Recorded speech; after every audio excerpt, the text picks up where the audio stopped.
السلام عليكم ورحمة الله وبركاته. أهلا بيكم شباب جريد 4 من المنهج الجديد للترم الأول ومع يونت 4 والجرامر الخاص بيونت 4. زي ما احنا متفقين إن كل درس بنشرحه في فيديو، ده بالنسبة لشرح الليسنز الدروس بتاعت كل يونت، ولكن الجرامر هيكون في فيديو مخصص ومفصل ليه. النهارده إن شاء الله بنتكلم عن الجرامر الخاص بيونت 4، وبنتكلم بقى النهارده يا شباب على البريبوزيشنز أوف بليس، حروف جر المكان. بنتكلم عن وضع المكان أو وضع الأشياء في الأماكن، إزاي أوصف مكان الحاجه او مكان الاشياء. الحاجات دي ممكن تكون يا في، يا على، يا بجوار، يا امام، يا خلف، يا بين، وهكذا. فعايزين نعرف الكلام ده بالانجلش معناه ايه وازاي نقدر نحل القاعده دي. انا لو بوصف حاجه داخل حاجه جواها فيها ان، طب على on، طب between يعني بين حاجتين، طب امام يعني in front of، طب خلف يعني behind. فبالتالي دي الحاجه دي انا مش شايفها. طب يا بعد كده بجانب او بجوار next to. خلاص كده يا شباب. طب خلف عفوا اسفل او تحت حاجه under. يبقى انا عندي حروف الجر in، on، in front of، behind، between، next to. هنتكلم عن كل واحده من دول وازاي نحلها وازاي نتدرب عليها يا شباب. طب السؤال بقى ايه هو راس السؤال اللي بيسال عن مكان الحاجه؟ طالما مكان بسال عن مكان الحاجه يبقى where، اداه الاستفهام where. طب يلا بينا على البورد يا شباب نشرح القاعده دي وبعد كده نتدرب عليها في examples. طب احنا بنتكلم دلوقتي عن الجرامر الخاص بيونت 4 لجريد 4، وبنتكلم على البريبوزيشنز بتاعت حروف جر المكان اللي هي عندي in يعني في، on يعني على، next to يعني بجوار او بجانب، عندي بين يعني between، عندي خلف يعني behind، خلاص كده، وعندي امام يعني in front of. خلاص كده يا شباب. طيب نقدر نحل ازاي كل واحده من دول؟ تعالوا مع بعض كده نفسر كل واحده. طيب نبدا مع بعض مع اول حاجه in يعني في. يبقى لما يقول لي الحاجه داخل حاجه inside، داخلها. خلاص كده يا شباب inside. يعني مثلا عايز اقول ايه؟ the flowers are in the vase، في الفازة. يبقى هنا ليه اخترت ان يا شباب؟ عشان هنا الورد مكانه بيكون فين؟ في الفازة. طيب زي ما احنا اتفقنا دي حروف جر المكان، وطالما مكان يعني place بسأل عنه بأداة الاستفهام ايه؟ بسأل عنه بأداة الاستفهام where.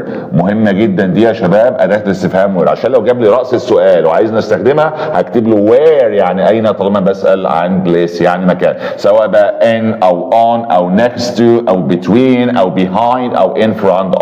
طيب اول حاجه ان يعني في، يعني the flowers are in the vase. طب تاني واحده on يعني على، يعني على الحاجه. خلاص لو قلت مثلا the books are on the table، الكتب على الترابيزه، طبعا الكتب هتكون ايه؟ on، عليها. خلاص كده يا شباب. ده بالنسبه لان وon. طيب هنا بقى نيجي لاهم اتنين، next. نكست يا شباب لازم اجيب بعديها تو. يبقى لو جاب لي حرف الجر تو بجيب قبليه نكست. طب لو جاب لي نكست بجيب بعدها حرف الجر ايه تو. يبقى سواء كده او كده، جاب لي تو بجيب قبلها نكست، طب جاب لي نكست بجيب بعدها ايه؟ تو، يعني بجوار. يعني مثلا هقول the chair is next to the books.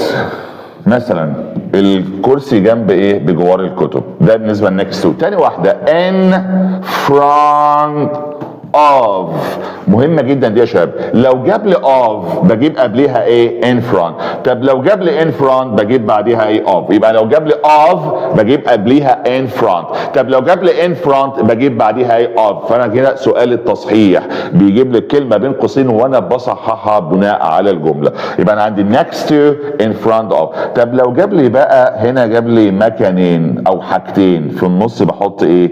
between. يعني مثلا هقول هنقول مثلا ايه؟ the bag is between، الشنطة بين ايه؟ the window and the door and the دور. ركز بقى في حته بتوين دي. بتوين دي لو جاب لي حاجتين بيكون بينهم اداه الحرف العطف ايه ان، او ممكن يقول لي between two tables بين ترابيزتين مثلا، في لو جاب لي رقم 2 يبقى كلمه between لو جاب لي حاجتين حاجه وحاجه وبينهم حرف العطف ان، او لو جاب لي رقم 2 اللي هو 2 يبقى between بتيجي بين حاجتين، سواء قال لي حاجه and حاجه ثانيه او مكانين او حاجتين بينهم and يبقى كده بستخدم between، او لو جاب لي الرقم 2 to بين حاجتين يبقى برضه بستخدم between. طيب نستخدم برضه هنا بقى عندي هنا in front of هقول I am standing in front of you، انا واقف قدامك. خلاص كده يا شباب، ده بالنسبه للحروف الجر دي. اخر واحده ودي تريكي شويه اللي هي behind. امتى بستخدم behind يا شباب؟ behind يعني خلف، فخلف الحاجه دي I couldn't او I can't see، يبقى لو قال لي في الجمله حاجه انا مش شايفها او ما شفتهاش بستخدم behind، حاجه مستخبيه behind ورا الحاجه مش شايفها. يبقى انا عندي يا شباب in on next to in front of between يعني بين، وعندي behind. يلا بينا بقى نضرب على الكلام ده في examples ونحل مع بعض. طيب عندنا هنا الاكزامبلز اللي عايزين نتدرب عليها. هنا بيقول لي correct، هو طبعا بيجيب لي في الامتحان سؤال الكوريكت ده كلمه بين قوسين وانا بصححها. نبدا مع بعض. خلاص كده يا شباب، مع اول حاجه عايزين نعرفها هنا. شوف بقى الخط بتاعنا. طيب اول حاجه بيقول لي the toys are behind front of. طيب احنا اتفقنا دلوقتي لما يجيب لي front of بجيب قبليها ايه؟ ما ينفعش اقول behind front of، لا اسمها in front of. يبقى ليه استخدمت انت يا شباب؟ ليه قلت in؟ لان هنا جايب لي front of وفرونت of بيجي قبلها in، يبقى in front of. طب لو جاب لي in front هجيب بعدها ايه؟ of. طيب I couldn't see اللي لسه قايلها من شويه، انا مش شايف the dog because it was the chair، انا مش شايف الكلب لانه كان ايه خلف الكرسي، انا مش شايفه يبقى هو وراه، يبقى خلف يعني ايه behind.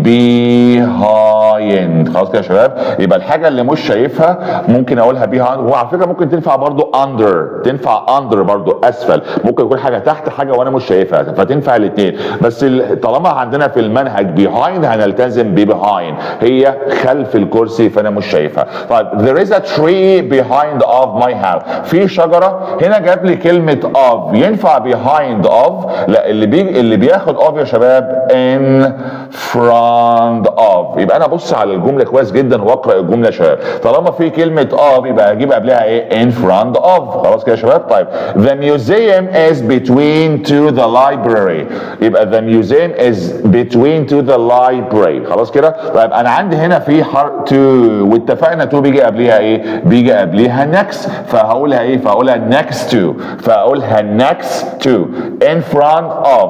طيب the bird is in the branch of the tree، الطائر فرع الشجرة. الطائر ده بيكون ايه؟ بيكون في فرع الشجرة ولا على فرع الشجرة؟ بيكون على، فعلى يعني ايه؟ بتبقى on بدل in، فهتبقى on the branch of the tree. طيب the lamp الاباجورة is next the laptop and the fan. هنا عندي حاجتين، the laptop وعندي the fan وبينهم كلمة and، فطالما حاجتين بينهم and يبقى استخدم ايه؟ بين يعني between.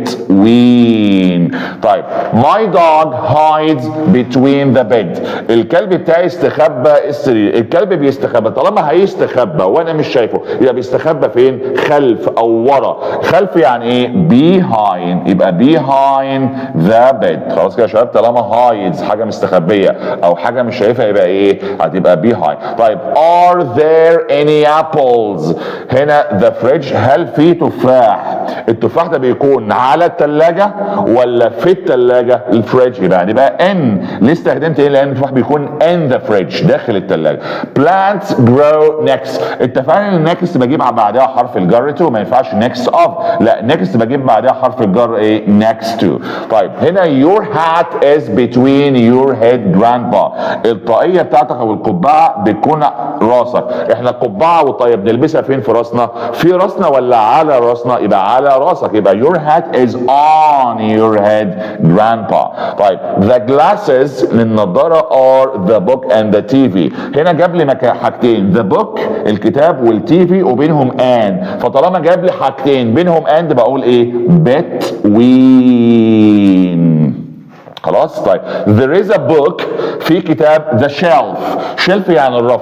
في كتاب على الرف. الكتاب بيكون حاطينه على الرف. فعلى يعني ايه؟ بتبقى on the shelf. طيب there are many buses في اتوبيسات كتيره to the park. في عند حرف الجر to وطالما في to ينفع اقول between to؟ لا هتبقى next to. هتبقى next وهنا مكتوب عندي ايه to. خلاص كده يبقى تبقى next to. طيب the key was the door so I didn't see it. جايب لي هنا didn't see حاجه ما شفتهاش. يبقى الحاجه اللي مش بشوفها بتبقى ايه؟ بتبقى behind. خلاص كده يا شباب. ودي القاعده بتاعت حروف جر المكان. وكل دول بس عنهم بعدات الاستفهام ايه؟ where. عشان لو جابها لي حب يتفزلك يعني وجاب لي ده استفهام هتبقى where. دي حروف جر المكان. اتمنى يا رب تكون القاعده واضحه ومفهومه وقدرنا نتدرب عليها. نقرا الجمله كويس جدا للاخر ونشوف الكلمه اللي موجوده ايه ومعنى الجمله عايز ايه وبناء عليها نقدر نحل كويس جدا بان او بون او behind او in front of او between او next to. اتمنى يا رب تكون الدنيا سهله. دربوا كتير يا شباب. حلوا كتير وبالتوفيق يا رب ودايما موفقين. انا احمد صار and thank you so much.